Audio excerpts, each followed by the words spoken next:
My name is Lauren Ollander. I've worked for American Cancer Society for 5 years. I am currently the Director of Gift and Estate Planning. So I work with financial advisors, estate planning attorneys, individuals that are looking to leave a legacy type gift to American Cancer Society or gifts during their lifetime. I'm going to let Courtney do her introduction in a little bit when we get to a different section. Prior to being in the role I'm in now, I was the community manager for Central Oregon. So for my first 4 years with American Cancer Society, I oversaw all the Relay for Life events here in Central Oregon, helped start the one here in Redmond, and it has been a great opportunity for American Cancer Society to really come into the Redmond community. So, Courtney was nice enough to help me with technology since I'm not a PowerPoint kind of girl. I have to admit I'm a little old, so my 14-year-old helped me do it, so if there's any typos, it's his fault. But my theory with PowerPoints was if I do a really interesting PowerPoint, you guys are going to watch the PowerPoint the whole time and not pay attention to me. Or I could put a really good PowerPoint and read the whole thing. So I'm going to try to do something in between that the PowerPoint will be interesting, but I'll be better than the PowerPoint. So we're going to see how this goes. And if not, Courtney's just going to bail me out. She's going to do the whole thing for me. So, cancer statistics. This is the only slide that feels a little concerning to me. So for all the men in the room, statistically 1 in 2 men will be diagnosed with cancer. I know we have some survivors in the room, so I'm thrilled to have you as survivors. But if you think about the statistics, and for the women, 1 in 3, if you look to your left, look to your right, one of those people will be diagnosed with cancer in their lifetime. So those are really the numbers that we as American Cancer Society want to see change. The greatest thing that we get to talk about is that even though we're seeing 1.6 million new cancer cases, we are learning so much about early detection and prevention that with early detection and catching cancer earlier, it makes such a huge difference in the amount of treatment options available, as well as the results we're seeing. So, you're not going to get a ton of statistics. That's about it, except 2 other ones, right? 2 other ones. So, really for American Cancer Society, most people, unless you've had the pleasure of hearing me speak before, don't really know what we do as an organization. So really, if you think of us as a very broad umbrella, under that umbrella, a good amount of our focus is on funding cancer research. Another big program that Courtney's going to talk about, because she's in charge of all of our local programs and services throughout the entire state, which most people don't even know exist right here in Deschutes County. So Courtney's going to talk about those and give you all a take-home opportunity to help with some of those programs and services. We also have an arm of American Cancer Society called Cancer Action Network, and they're our advocacy group, and they work with the legislature on a local, state, and national level to really look at patient protection and pay attention to bills and laws and how do they affect us as patients, specifically cancer patients. So that's a whole piece of what we do on the advocacy side. And a big piece of what we do really is education and talking about early detection and prevention. Because the more energy, effort, and education we can put on the front side, hopefully we're not having to invest as much once someone's diagnosed. So that's kind of a very big brushstroke of what we do as an organization. And I'm going to talk about a couple of those things just to give you some more details on that. And this just goes through local programs and services, and I'm going to leave all of that for Courtney because she's the expert in all that, so she'll come back to those specifics. So every year, American Cancer Society has to come up with some priorities, or what are we going to focus on every year? So for 2018, our big focus is going to be increasing the rates of colorectal screening, HPV vaccines, and access to care. So if you think about colorectal screening, okay, I'm going to make you raise your hands. How many of you have had a colonoscopy? Okay, how many of you who are over 50 should have had a colonoscopy and haven't yet? Come on, admit it. Nobody? Yes! Yes! We've done our work. We're Yay! Yay, we're done. Let's go. So, it's something as simple as that with colon cancer is still the #2 cancer killer. So 50 is the magic age, and colon cancer is almost now completely preventable because of colonoscopies.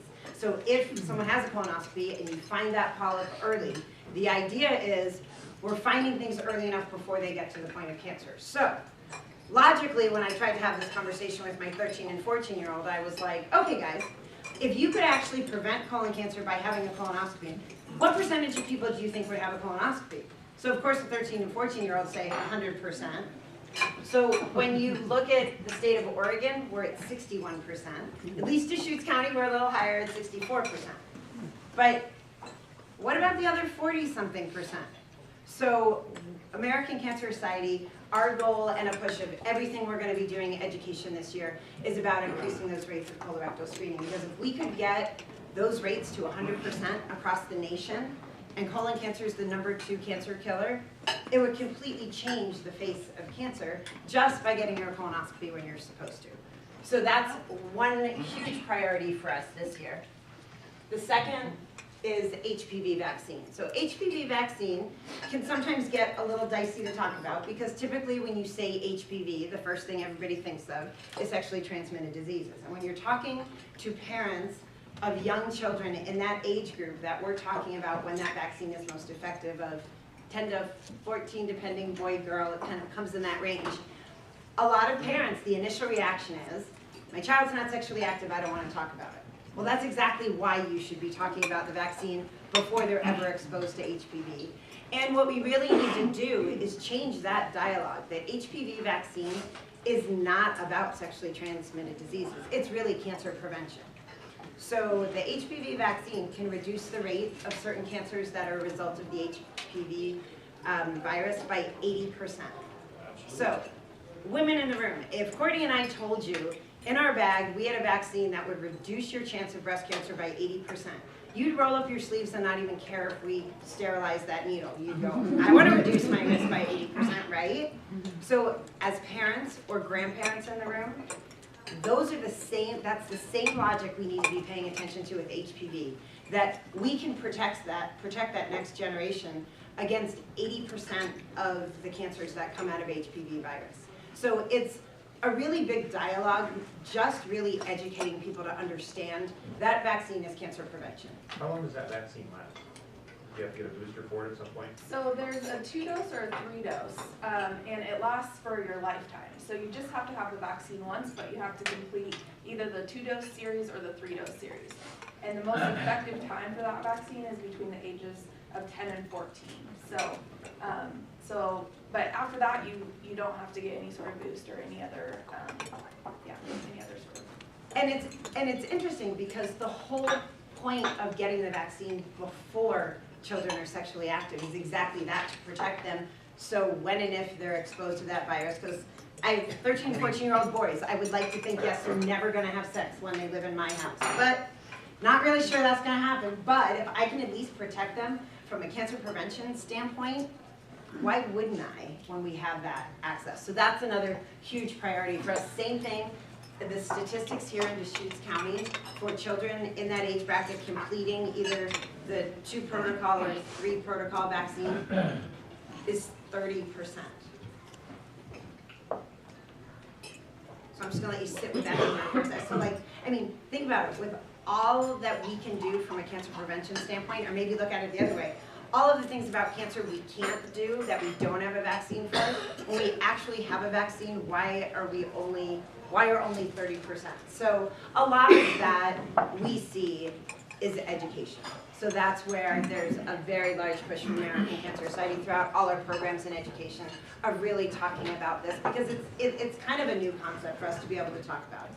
Yes? Do people have fear of the vaccine because of, like they fear polio vaccine, like they fear MMR vaccine, like they think, do they have that sort of same fear? Have you seen that? We do. It's a very small percentage. I mean, the anti-vaxxers are very loud, but they're a very small percentage. Most of what we see when we're out in communities, especially in Oregon, because we do have a lot of rural communities, it really is lack of education and just being able to talk about how important it is and the impact it can make. Yeah. Anything you want to add? I think we cover it. So really, those are the two things that you'll hear American Cancer Society talking a lot about. And if you think about like the numbers we talked about in the statistics, we can have a huge impact on just that piece of education on colorectal cancer screening and HPV. I'm going to add one more thing that was back to the previous slide. You saw something that said access to care. So that is something we pay attention to, and what does access to care mean? Especially in a state like Oregon with so many rural communities. We do have struggles with access to care. There's a lot of communities that there isn't a GI doc in their town that does colonoscopies. They may have to drive 4 hours.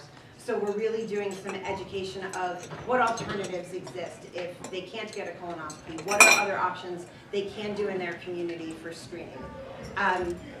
Same thing with regard to access to care. One of the things that Courtney's going to really talk about is literally access to care. How do patients get to the cancer center in Redmond? How do patients get to the cancer center in Bend?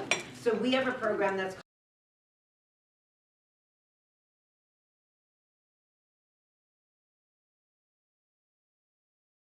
called Road to Recovery, that we have volunteer drivers that will pick up patients and take them back and forth to the doctor. It is a program that we need many, many more drivers because we have so many people that don't have access. So I'm going to leave that one to Courtney to talk about because that's going to be her big ask. I'm just going to get to talk to you, but she's going to ask you to do stuff. So when she starts talking, beware. And there you go. I'm going to go back to it. Oh, sorry. This has a little bit about what I do. I'm Courtney, and my position is a program manager for the American Cancer Society, which means I am working essentially with our access to care programs. So this is how are we getting patients to their treatment appointments? How are we finding lodging for patients for when they have to travel for their treatment appointments? So my big two programs are transportation and lodging. Those are two huge issues facing a lot of patients. If that's not an issue that you're facing, then you are very lucky. Unfortunately, we do have a lot of patients in this state that are unable either to drive to their appointments or they have to travel to another city for their treatment appointments because they don't have a treatment center in their city, and then find somewhere to stay while they're there because you don't want to drive in and out after undergoing a cancer treatment. So, so those are the two programs I manage for the state of Oregon. Just some statistics on 2017 I wanted to throw up here for you. In the state of Oregon, we provided 1,288 nights of lodging to patients. 96 of those were Deschutes County residents. So people in your county are directly affected by our programs. And we've provided almost 3,000 rides in the state of Oregon, and 181 of those rides were in Deschutes County. And then 3,800 patients and caregivers were served with information through our 1-800 number. And that's a huge number, 38 patients and caregivers. That's not just for patients. But if you ever have questions, need information, insurance help, just need someone to talk to in the middle of the night, we've got a 24/7 cancer information hotline, which I think Lauren's going to cover a little more later. But we were able to serve 3,800 Oregon residents with that 1-800 number. And then we also do have a program called Look Good, Feel Better, which we were able to serve 34 patients in Deschutes County with. And that's an appearance-related class that women can sit through, and it's a 2-hour seminar on how their looks might change undergoing a cancer treatment, because that can be a very detrimental change for a lot of women to lose their hair or to have their looks change or their skin. And then we were also able to provide 25 wigs and scarves and head coverings to women in the Deschutes County area as well. So this is just some statistics to show you that who we're serving in your county and how many patients we are serving in your county. So this is about our Hotel Partners program, so our lodging program. We were able to provide 76 room nights in the Deschutes County area. So this isn't necessarily Deschutes County residents. This is patients traveling to Deschutes County for their cancer treatment because they don't have a cancer center in the city they live in. So we were able to provide 76 nights for patients in Deschutes County. We still had 105 unmet nights though, unfortunately. So we had 105 nights go unmet for patients that were traveling to the county. This is a lot of unmet nights, unfortunately. This is an area where we have a high need for more help with our Hotel Partners program. So I am always open to new ideas on how we could lodge patients. One thing I just want to throw out there that I know is happening with the Kiwanis Club in California is you guys have a low-income housing structure that you've built down in California, and we actually partner with you there to provide lodging to patients in your structure you've built, which is pretty cool. So things like that that are a little bit more out of the box than just a hotel room. I'm always open to hearing if you ever have anything or anyone you've heard that might have an out-of-the-box idea to lodge patients. I'd love to hear about it. Like up in Seattle, we're looking at using dorm rooms to lodge patients as well in the summer when classes aren't in session, which is kind of a neat way to, in these cities where there is a lot of people traveling to it for vacation, it's hard to find rooms a lot of times. So these out-of-the-box ideas, we're really open to hearing. So if you can think of anything or know anyone, please let me. Yes? Have everybody that funds a cancer treatment facility also be required to provide overnight rooms? I mean, that's simple. I know. An overnight room in comparison with other costs of a cancer treatment facility is minimal. I'm with you there. I totally agree. Well, there's an idea. Yeah, it is a great idea.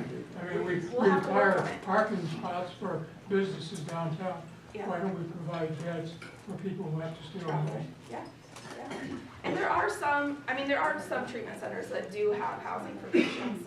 Unfortunately, there isn't a housing center here in Deschutes County. So we work really closely with the hospital to find lodging for these patients. Another option, if you guys know of any hotels or have a connection to a hotel that would be interested in working with me, I'd love to speak with them as well. So those are some ways you can help me in the networking.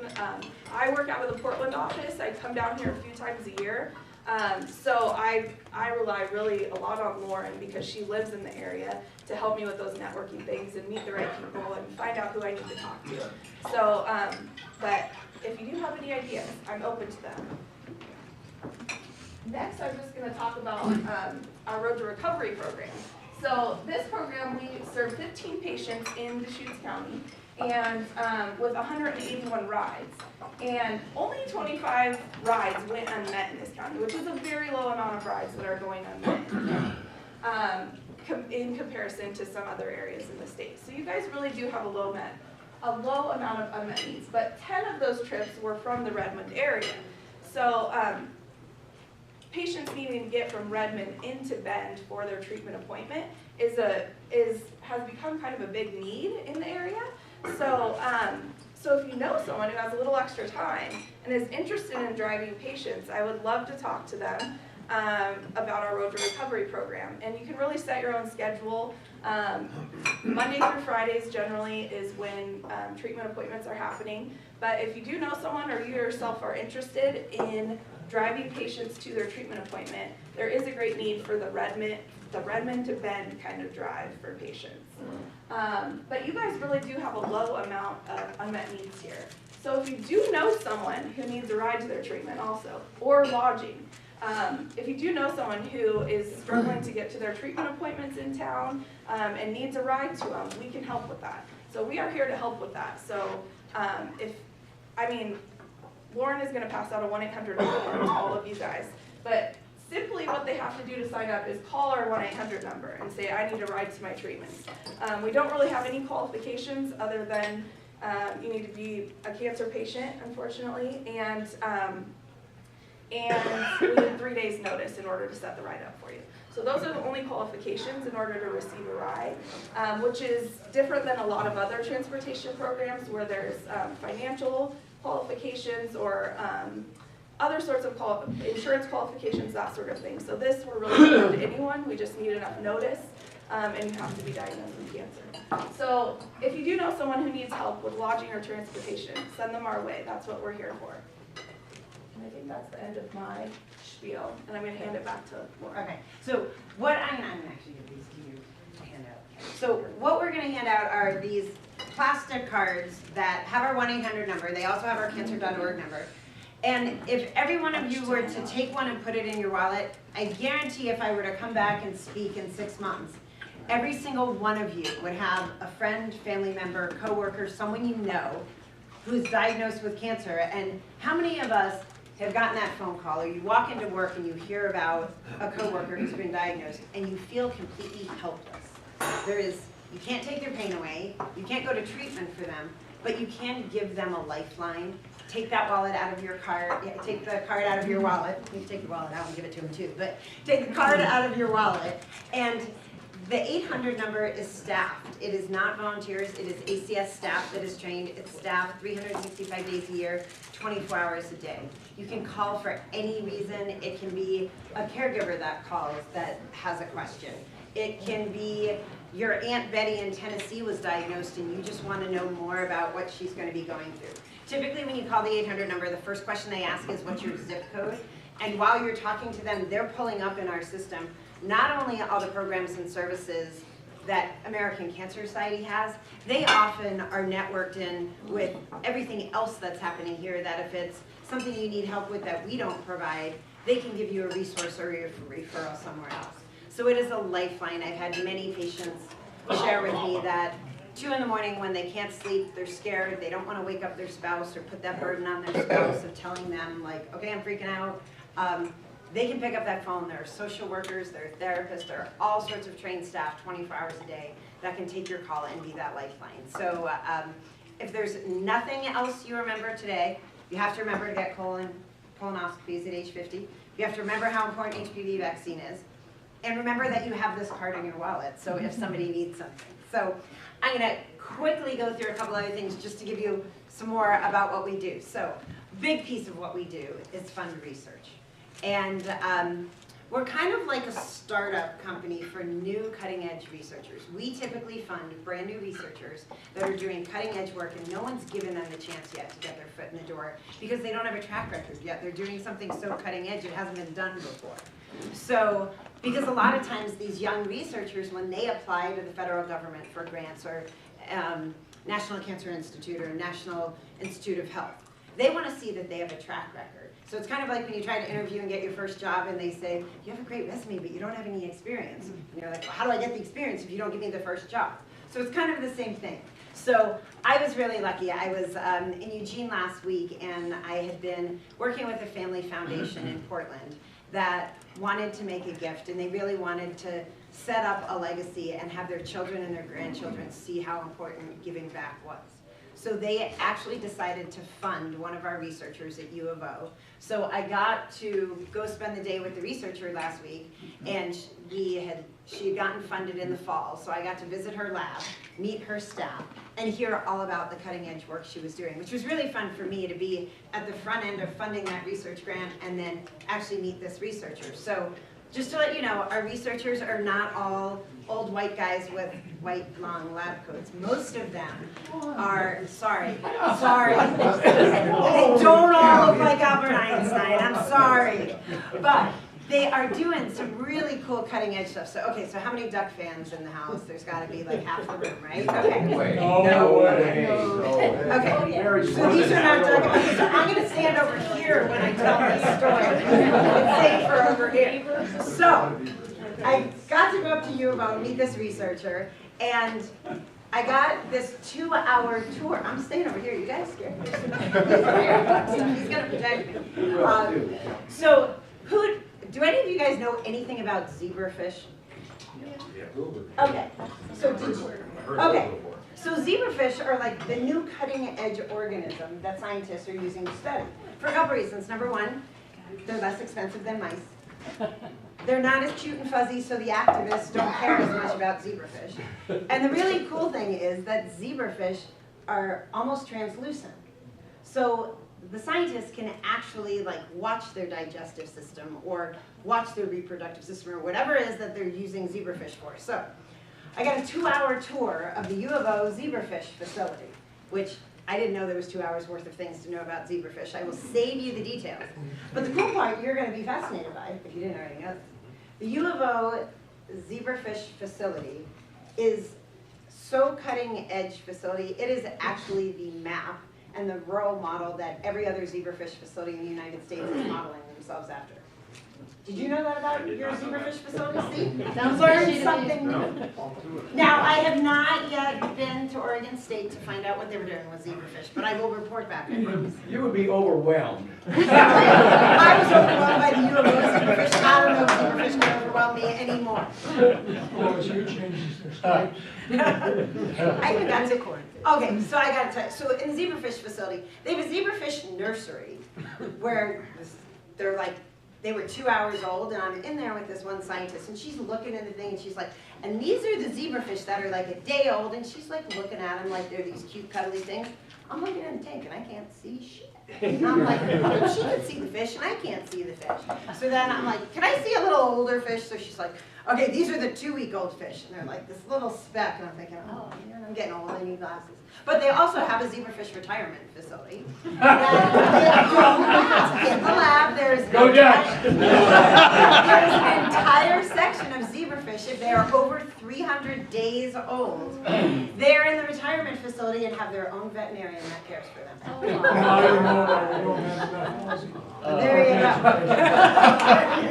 Only up to you.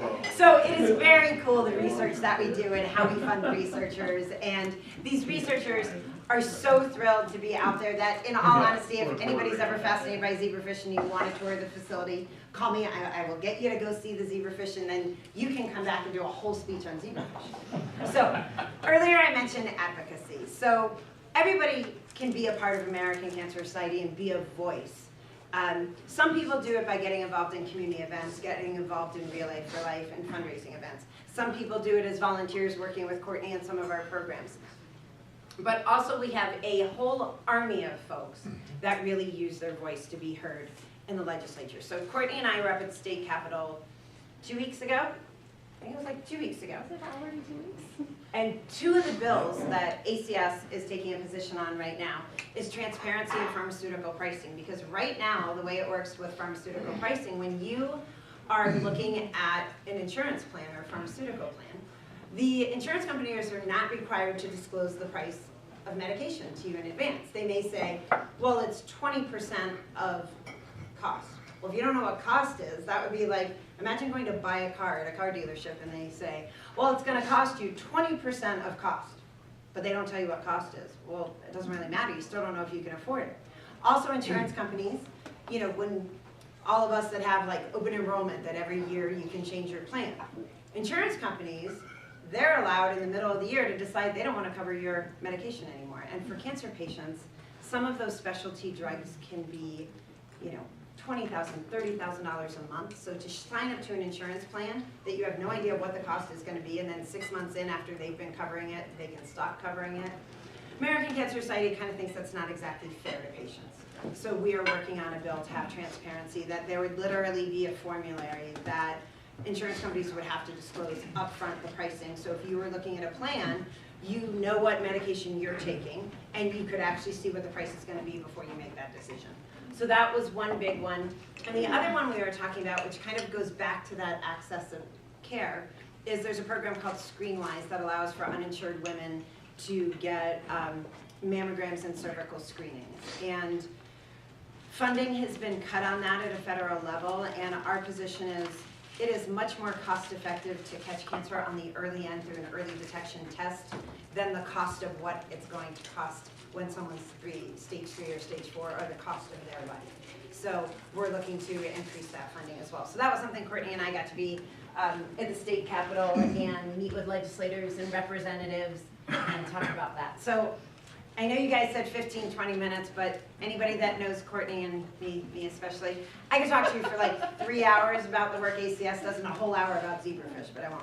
So I'm going to leave you with kind of a quote that I want to share, that this is the reason that ACS staff gets up in the morning and does what we do, because we believe in hope. We believe we can change the future. And everybody in a community is part of that, whether you come out to the local Relay for Life, whether you can volunteer, or if nothing else, you tell one person you know to get a colonoscopy. You tell one person you know to make sure they get that HPV vaccine. You are saving lives every day. And last but not least, remember the card in your wallet. It is a lifeline. So Thank you for having us. We can take any questions or stay around, whatever you need. Yes, I'd like to play the devil's advocate a little please bit, do. although I never do that. I think to leave the impression that if 100% of people would have a screening colonoscopy, there would be no cancer. That's false. That is true. 100% of people getting That's screened. what promotes the Cancer Society. Secondly, the Cancer Society is basically funded by and originated with a combination of American Society of Gastroenterologists, the American Radiology Society, and American College of Surgeons. Now, all three of these, if you will note, have a great stake in recommending diagnostic preventive medicine care. Now, I think American Cancer Society does a really great job in research and in patient care and treatment. I think there is no better agency in our country for those aspects of cancer. From the standpoint of prevention, how many times have we changed? I'm a retired physician.